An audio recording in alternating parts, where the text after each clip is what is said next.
Hi everyone, welcome. I want to welcome heartily into the studio Dirk Fehse, the CEO from PaulCamper. Hi Dirk, nice to have you here. Hi Anna, thanks for inviting. So Dirk, what we're going to talk about today is going to be quite interesting because you have been with PaulCamper, 7-8 years? Yeah, I think we're now in the 8th year. In the 8th year, and you had just mentioned 2013 when you actually moved into the Hochschule für die Gründerwerkstatt, where we actually met each other. So we have a little bit of history, which is the great part, I think, about this talk, because I've been able to kind of see how you've evolved. And knowing that you started working with your cousin at that time. And we'll obviously go into the story that you get to tell. And for our audience, World Changers in Tech, we always like to underline the SCGs. In this case, we picked out 3 SCGs. One is SCG 12, Responsible Consumption and Production, with the idea that PaulCamper can feed into the circular economy, that people get to rent out camper vans. We'll talk about this because I think we can have a lively discussion about that part. But what Dirk had also mentioned in advance, which is interesting, is SCG 15, which is Life on Land, that he's bringing people closer to nature. So we'll talk about that as well. And obviously, we're going to be talking about the success you've had as an entrepreneur over these last few years. And I think a big part of that is how your company grows with you. And we'll talk about SCG 8, decent work and economic growth. The definition of economic growth, I know we can, in general, discuss this amongst all the SCG fans, but in our case, we'll talk about how you've been able to build the manpower behind PaulCamper. So without further ado, Dirk, I'm going to start this with a quote that you said helps you, or you enjoy, and it's in German, it's inspiriere andere durch dein Schaffen. So inspire others by your doing. And what is that part about that quote that you like so much? I like that quote because, you know, what was the biggest obstacle for me to start with, to be brave enough. So it's just about starting to do and not thinking too much and planning too much ahead, especially if you start at zero. There is not much to plan. Mm-hmm. And I remember the situation that I was applying for the Hochschule mm-hmm. for the program, and I was preparing the presentation, and I knew that founded teams are statistically more successful. So I pasted in the team slide with me and an avatar of a co-founder. Mm-hmm. And during the process of the program evaluating all the different startups, I started to look for a real co-founder. And I stopped because it's like actually looking for a relationship. Right. It is, which is very true. So I said, I'm just concentrating more on creating facts, on growing the business, getting the first transactions and so forth. And I think that was important to me. And also looking back, what helped me to get other people on board as a team member, or also as the first lenders, mm-hmm. so the people that rent out their campers, because I was somehow able to inspire them. Right. And this is through the story. So why don't we continue on with that story? So you overcame your fear, I guess. So you applied. Was that the first thing that you felt helped you kind of start going, at least? Like, I mean, what ignited that, or at what point did the fear kind of dissipate? I mean, I think it was a couple of weeks before I was attending a design thinking workshop mm-hmm. in Potsdam at the HPI. Yeah. And there were like 30 young people, all motivated to change the world for good and looking for ideas. And I was there as well, without the idea of doing my own business. Oh. And then I realized that, first of all, everyone wants to be an entrepreneur but doesn't have an idea. Mm-hmm. And actually, I have the idea, but never thought about becoming an entrepreneur. Right. So the idea was kind of in the back of my head, because I bought my camper van, or my transporter that I converted to camper van 3 years ago. Before that. Mm-hmm. And I started to share with others. So that's why I'm still a customer of my own company, because I'm a lender of PaulCamper. Which is that's a great quote as well, to be a customer of your own company. So many people could learn something from that. I think it's very important, because even though you grow with the company, you're still connected to the base. Right. So for me, that's very valuable. Going back, so I already had my camper. I had customers, mm-hmm. kind of. It became kind of work to me, but I never thought it bigger. And in this workshop, I thought, oh, maybe I should try to do it. Mm-hmm. And the other thing is that when we created groups to work within those 4 days of workshop, I realized that maybe I'm a good leader, mm-hmm. Because design thinking is about like coming to on a creative way to solutions, but in a fast way.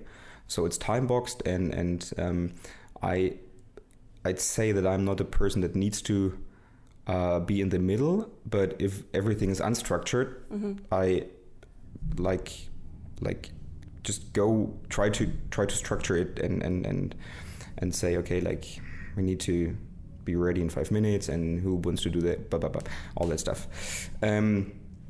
So, and then what also happened in those 4 days is that I I stopped to hide my idea. Mm-hmm. I started to communicate it openly. Right. Because I understood that the fear that someone can steal my idea is not as big as a chance that someone is in between that can help me. Right.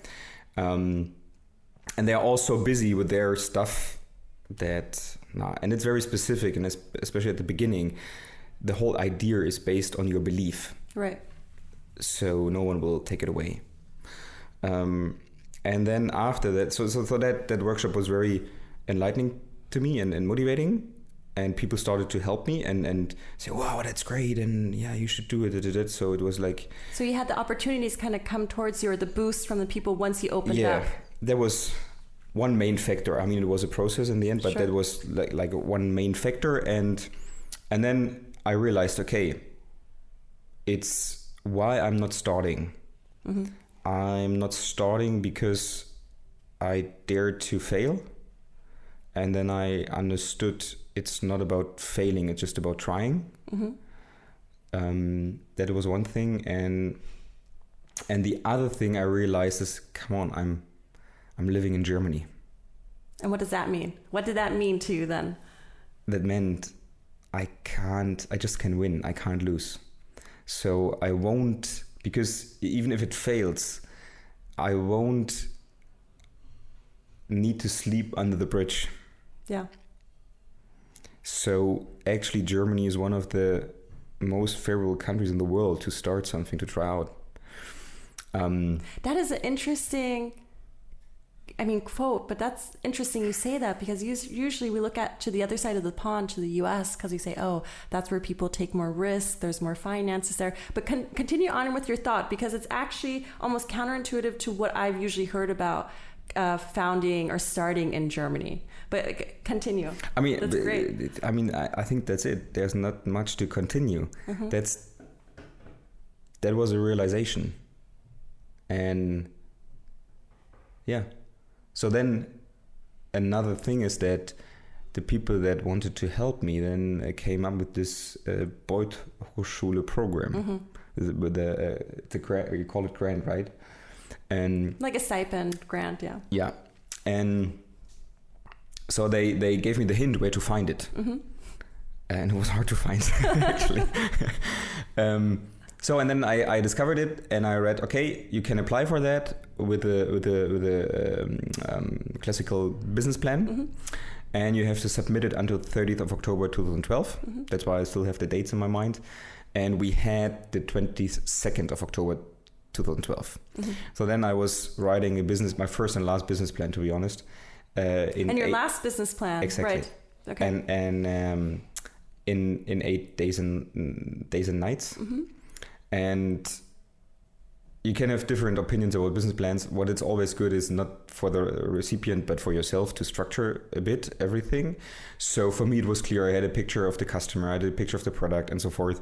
But marketing, I don't know. Financing, I don't know.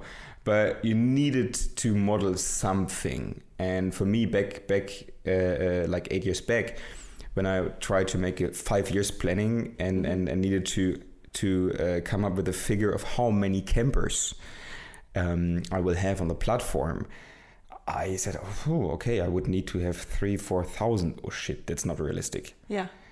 I mean, now we have more than 6,000, so that's very interesting to see. So it helped. And then the program said it's going to make a decision at the end of the year, so end of December 2012. Can I ask you a quick question? Sure. Just for the business plan. So in the business plan, what's always good, because you realize the deficits that you have in some areas, right? Because you have to go through the thought exercise. Now looking back on it, if you were to do a business plan, would you say, like any tips for people, would you say 2 years is enough because you can't, or is a 5-year thing good because then you really have to get into it? You need to have a strong vision because that's what drives you. Everything else, like when going more concrete in 4 or 5 years, doesn't make any sense to me, I think.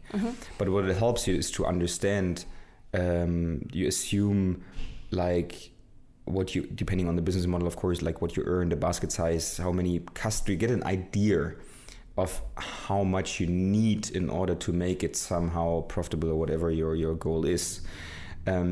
But the structure is more detailed for the first year. Yeah. But it costs you a lot of energy to fill the same detailed structure in 5 years' time. Right. And I think that doesn't matter. Okay, good. So now we get to the BOIT acceptance. All right. So, of course, there was no answer from the program, from the coordinators. And that was also one of the first learnings. Never, how you say in English, never count on federal programs. Yeah. If you get them, cool, but don't build on them. So then there was no response. And I said, okay, but now I did all that work and so why not starting anyway? So I officially started on the 1st of January in 2013. And just tried to run the business. Yeah. So not dealing with legal stuff, not dealing with whatever, just like trying to get first customers. And then end of March, I got a phone call. Now in January, there was a second round, like pitching. And in front of the committee, but again, no response in the next upcoming weeks. But then in March, there was I received a call from the project coordinator and saying, okay, Dirk, do you still want to have the grant? I said, yes. Okay. It would start tomorrow. Do you have a co-founder? I said, I can tell you tomorrow morning. And that's when I was calling my cousin, telling her, okay, and that's a kind of separate story. But the result was that I was calling her, telling her the situation, asking, okay, I can do it on my own, but the grant is paying 2 people. So do you want to join? And she was like, ooh, let me have one night. Yeah. So she called me the next morning and said she's going to do that, which meant she was quitting her job, moving back from Cologne to Berlin, also stopping her relationship and so forth. So a life decision made overnight. Exactly. And then I started officially 1st of April in the rooms of the university, where we met. And actually that was great because the grant was financing at least the two of us for 18 months, and we could concentrate on building up the business and not on concentrating on earning our cost of living. Right. So that support helped. And now, okay, so that was 2013. Now we're at 2020. So let's now go through, tell us what has happened in those 7 years. Because I mean, I obviously know, looking at this, you know, you guys got 7 million euro funding last year in your Series A, etc. But why don't you kind of speed date us through those years? Yeah, it would be of your milestones. It would need some speed, and you can just ask in between. So I was bootstrapping PaulCamper for the first 3.5 years. And because what is necessary to understand, PaulCamper was created out of my life crisis and my passion. Right. So I didn't want to I wasn't thinking of investors and all that stuff and growing a big business or whatever. I just wanted to do something that is meaningful to me, and connecting people and giving them the opportunity to have a great time in the outdoors, right, where they can create their own memories, their own experiences. That is something meaningful to me, and that is still the purpose of PaulCamper. Yeah. So all that we are doing is connected to this purpose. This purpose is fixed. Everything else can change, the product, the strategy, the whatever, but the light at the end of the tunnel, the vision, the purpose is fixed. And I think just to add with that would be, you know, the SDG 15, this life on land, this idea that reconnecting people with nature. Right. Because that has a very in-depth, you have a very, what's a enlightening experience maybe when you go out with a camper and you're in nature, and people tend to... Exactly. And as life is getting more fast and more digital, and people are moving more to cities around the globe, it's really, really important and essential for us to reconnect. It calms us down. It helps our relationships. It helps our understanding of nature, of environmental change, and so forth. So that's the backbone of PaulCamper. That's the purpose, and so that's what it was all about for me. And still looking back, what was the difference between me and all those other 30 people in the design thinking workshop? And it's not about right or wrong, it was just a different motivation. They wanted to become founders, entrepreneurs, doesn't matter in what field. I didn't want to become a founder. I just wanted to do something meaningful to me. So that's why we were bootstrapping it, and I didn't want to have someone telling me what to do. So no investors. Right. That opinion has changed because I developed personally, and I don't see investors anymore as someone above me, rather than someone equal to me. So the first 3 years were pretty intense, almost like after the first year I had almost a burnout, I think. Yeah. Because you were doing a lot of things on your own, or? Different reasons, but that was of course one. But also because of what I just said, that it was, PaulCamper was founded out of my life crisis. So I had some stuff carrying, and I was identifying myself 100% through PaulCamper.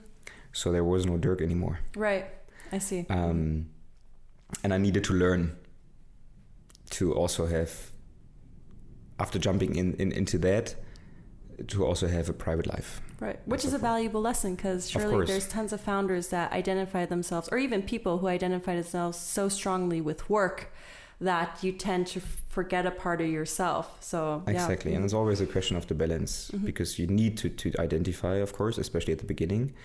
But where's the right balance for you to stay healthy?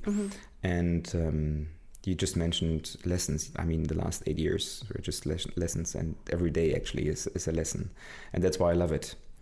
But it's also challenging and consumes a lot of time and energy.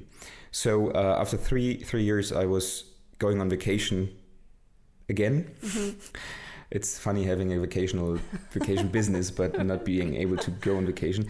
I didn't take my camper. I went to China and Tibet, and Tibet really helped me to take on the bird's perspective, which is for me, you can also call it learning, very important to not to be really into your business and not being operational but looking from above. Because the job of a founder is to create a good company, not to create product. The product is a result of the company. And I realized that we are kind of stuck in the middle. Stuck in the middle means we are not economically sustainable, meaning I'm not able to pay more than minimum wage. I'm not able to invest. I'm not able to secure my entrepreneurial risk and so forth. So from that perspective, it doesn't make any sense to keep on going. However, we had a running business. We had proven that it works, that there is demand and supply and so forth. So switching off wasn't actually an alternative. So, but keep on going like this also not. So then I understood, okay, there must be a third alternative. And the third alternative was the understanding of what we're actually doing. We are a marketplace. And marketplaces, to put it simple for the short time we have, is usually a winner takes it all market, and the marketplace needs to be big in order to serve the customers best. I mean, if you keep it small, in our case you only have little demand, little supply, then you don't have a choice for your demand, and the other way around. So, and also as it is in transactional business, meaning we are only getting a percentage of each transaction. We need a lot of transactions. In order to get a lot of transactions, we need to create awareness. We need to be visible in the web. You can have the best product in the world. If the people don't find you, it doesn't make any sense. Okay, so third alternative would be to make it big. And making big means to get people on board that are smarter than me and getting money. To get those people, but also to create awareness. So that's when we decided to, and that was a mental step. So it's to help the greater good. You realize that you need to bring people in. Exactly. And to get money in. So that's why we then opened up. And it's so funny if you change your mindset that your reality changes.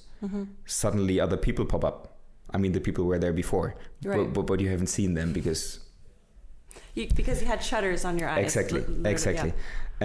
So then in 16 we did the first funding of 1.1 million.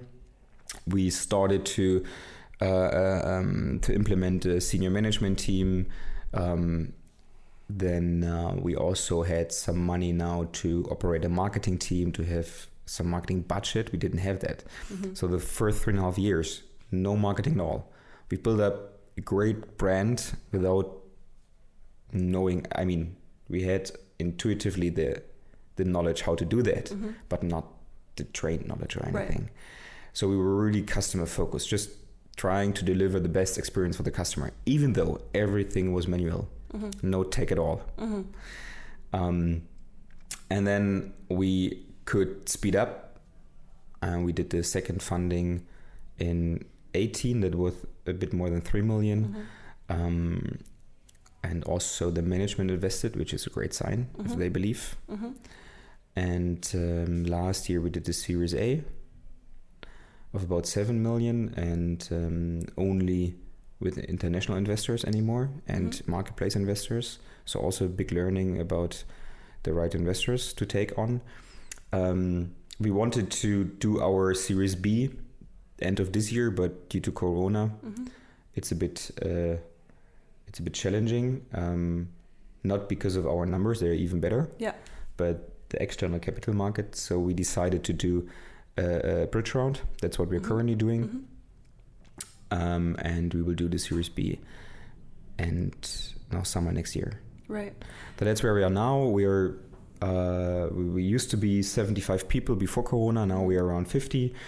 A big milestone, because that was a question, started end of last year, and I think not finished. That topic will never be finished, but we went over the tipping point of flipping back was our restructuring of the company. So we are now a more agile company, and I know that agility is a buzzword, but it's for us. It's more about we wanted to solve our own pain, because we understood that there is more potential to grow, and we were limiting our growth. And being more than 50 people, suddenly everything was slowing down, and silos created, and is departments. Is that where you felt like the tipping point came?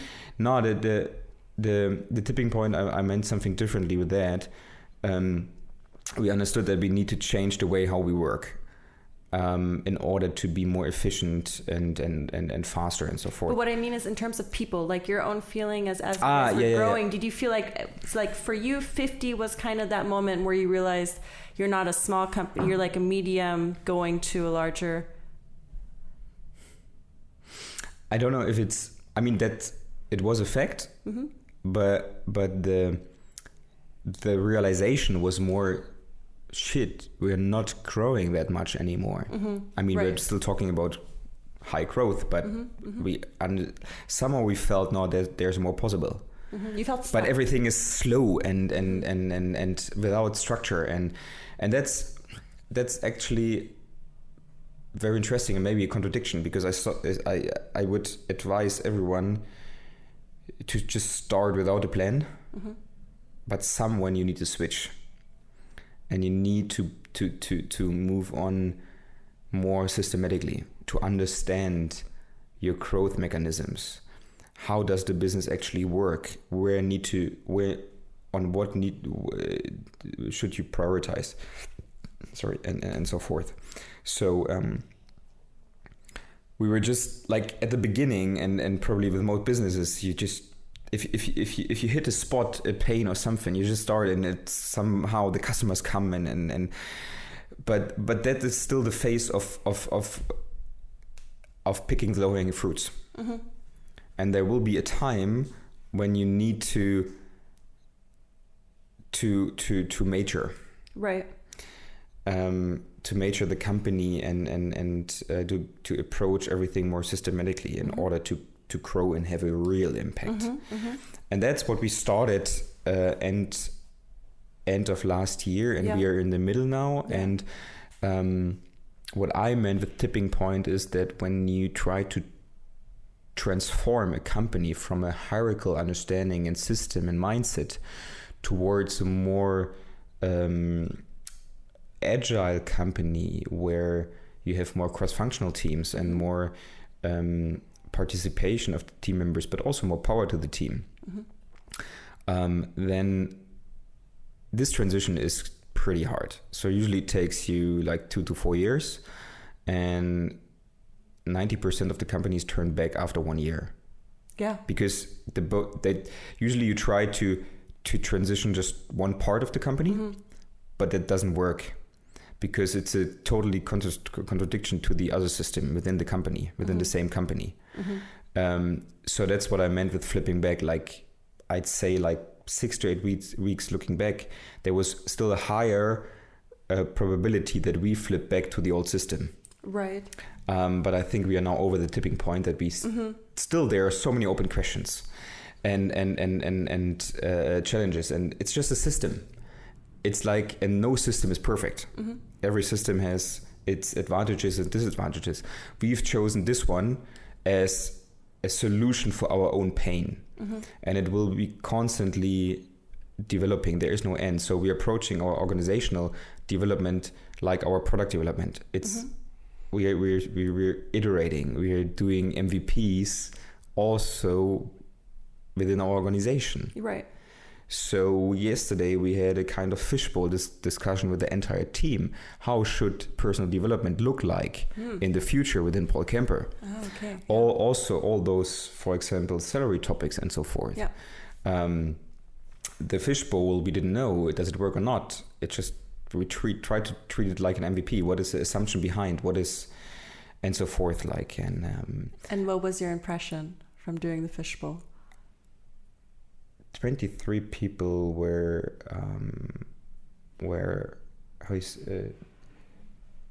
saying they want to join. Mm-hmm. In the end, 40 joined out of the 50. Uh-huh. And that shows something. Right. So that was really, really good. Mm-hmm. Also now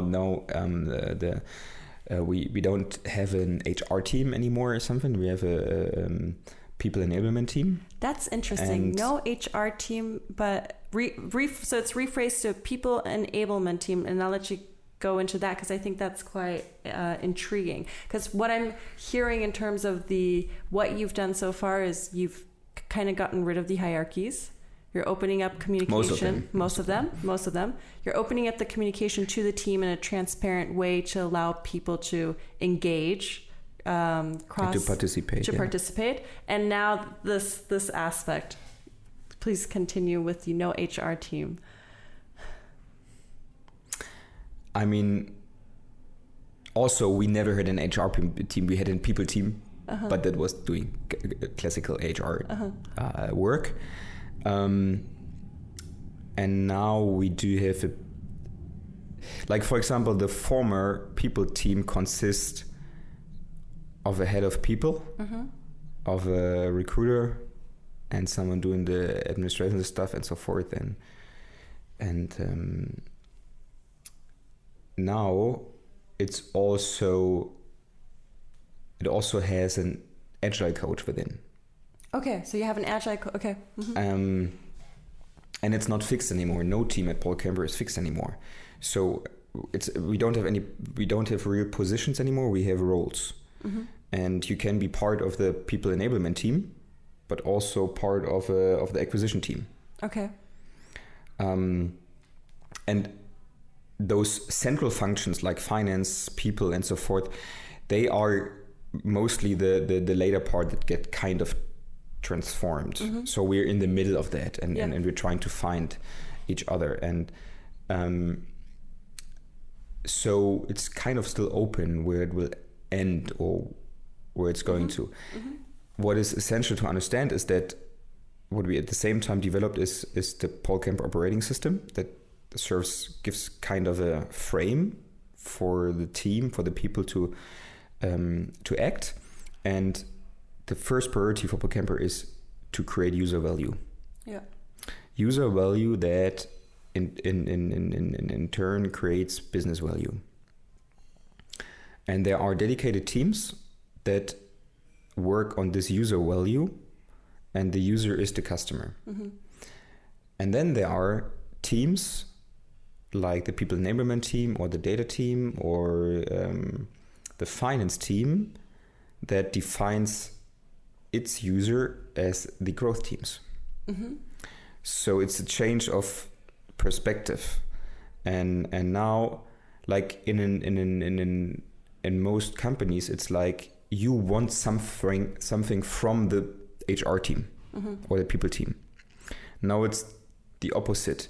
The people enablement team is doing a good job if it tries to understand its customers the best, which is the rest of the PaulCamper team. Right. What do they need to make a great job? And so forth. That's, for example, they understood, okay, now the team needs some more clarity about like how they can develop in such a new structure. Right. That's why they set up the fishbowl, just as an example. I think you'll see how that also evolves, but that's obviously very interesting when thinking about creating value in work and creating a certain culture that you guys are shifting there. for the entrepreneurs that are listening, I think it's very interesting and that we need to highlight this part of finding the right investors, because you have gone through your fair share, I'm sure, of seeping through investors. What is that one thing, if we could pinpoint it as a feeling, what is that one thing you felt knowing you're going to bring an investor on board? If it is a feeling, or is it rather more for you numbers? Like, what do you think helped you pick the investor that you felt was right for you guys to join? I think it's a learning process. I don't know if I answer the question right. What I can say is that for me, personal interaction is very important. So I'm not looking for investors that just give money. I need a connection. Again, like with a founder, it's like you're connected long term and you depend on each other. Like it's like a marriage. And so that's why I try to only get investors on board that feel also connected to what we are doing, despite the money. Mm-hmm. So that really understand the business, and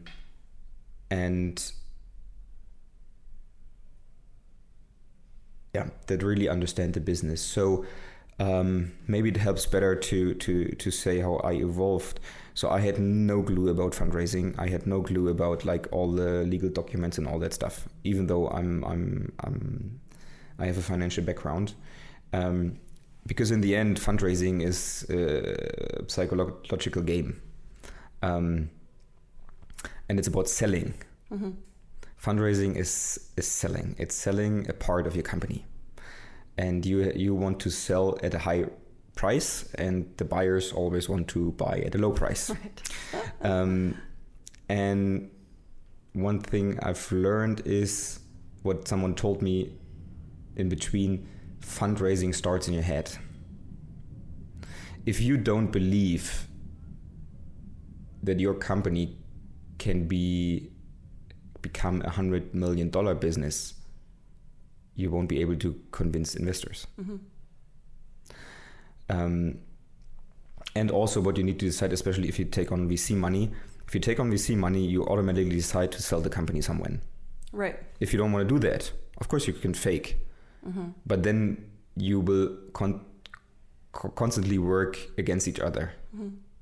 Even though you're not openly talking about it. So that doesn't make any sense. So you need to be clear, what is your goal, and do the goals of investors fit into yours? And it's pretty simple what the business model of investors is. I got the first investor on board. That was actually to get the connection was quite easy. Then I had the negotiation in between. That was tough. Mm-hmm. And I'm a very emotional person. Mm-hmm. So I couldn't get along with the investment manager. And I told them, guys, even though I don't have any backup and no other investor, I won't continue. I can't imagine to work together with you in the future. Mm-hmm. And you're being very true to yourself. Exactly. That's important. Yeah. That is really important. You can force yourself to go through, but then you will have a pain for the next years. Right. And then something interesting happened. The investor changed the investment manager. Mm-hmm. And now looking back, everything turned out well. Then we did the second round, and I started. Usually you do a round when you need the money. Mm-hmm. But starting around then is mostly too late, because fundraising takes time. And what I then realized is that I didn't have any network.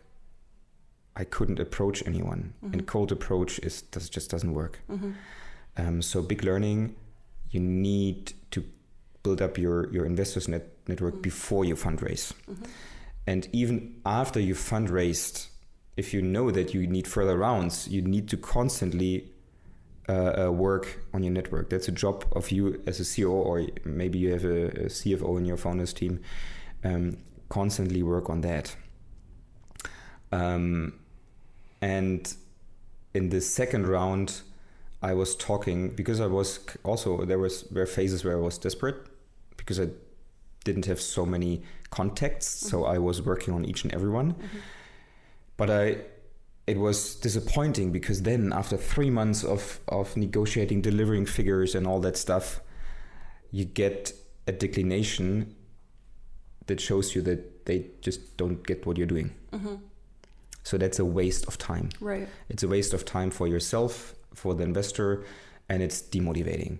So then in the last round, I said, okay, I only talk to investors that understand marketplaces, that can bring value in marketplaces, and that understand travel. For example, travel usually means you have a long customer journey.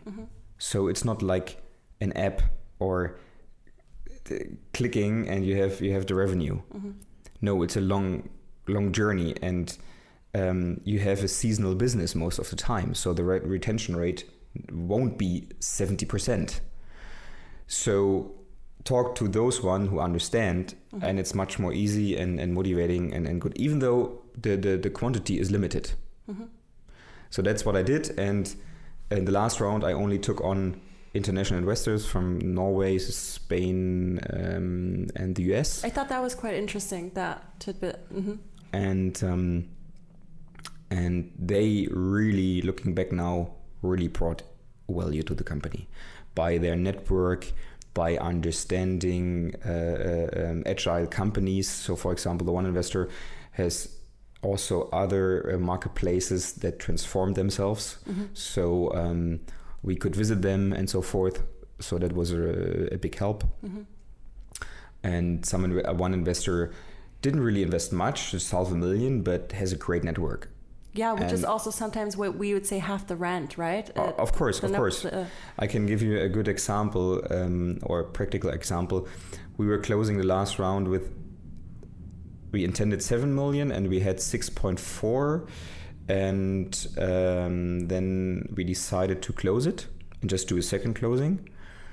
And one day after the appointment, like the meeting at the notary, one of the new investors made intros to further ones. And we had this 620K ticket open, and my approach was always in every matter to keep it simple, so only one investor. Right. But then I got 3 contacts and they were all very valuable, and I thought, maybe it makes sense to cut this ticket, the last one, to smaller portions and get all the 3 of them on board. That might be some disadvantage, but I think the opportunity for the future is greater because they are multiplicators. Right. And that's what turned out pretty well, because I needed to limit them, which is always good in your favor, because you how you say, Verknappung? A shortage? Yeah, you create a shortage. You say, you want to invest 620K, but I only give you 300. Right. That's a good situation for you as a founder. So now one of those investors, for example, is putting in another $1 million. So that's good to build up this network. Right. So be convinced that you're of value, that you can create value, that you can become a big business. And define what you expect from investors. And don't talk to investors that don't have any idea of your business model or your industry. Right. And stay true to yourself. Yeah. And I think I really want to thank you for all these insights that you've given us about your entrepreneurial journey, from overcoming fear, just doing it, what you told us about the best way to invest in the learnings you have from that, to how to create value within a team, and also restructuring, when you realize that tipping point might have come. I would like to do one last thing before we end this. This is called a little rapid quick fire. Dirk is not prepared for this part, and that's how it's supposed to be. I'm going to ask you a question, and you just gotta tell us what comes to mind. Mm-hmm. Okay. Favorite vegetable? Carrot.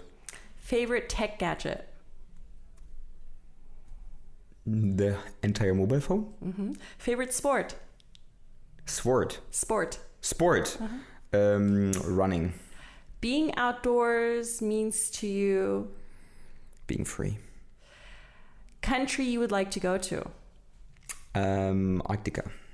Person you would like to meet? Richard Branson. Big goal for the year? Having more room for private life. Favorite drink? Coffee. Animal you would like to cuddle? Ooh. I don't know. Name a tree. Birch. Animal you like to cuddle? Llama. There you go. All right. Dirk, thank you so much for all your insights. It was a pleasure having you. I also have to say thank you for this wonderful t-shirt that you brought with me. You're welcome. As well as the goodies. I'm very excited. And we wish you all the best for the rest of the year and everything that comes. And so that's PaulCamper. That's the CEO. Dirk was with us. Thank you so much. Thank you.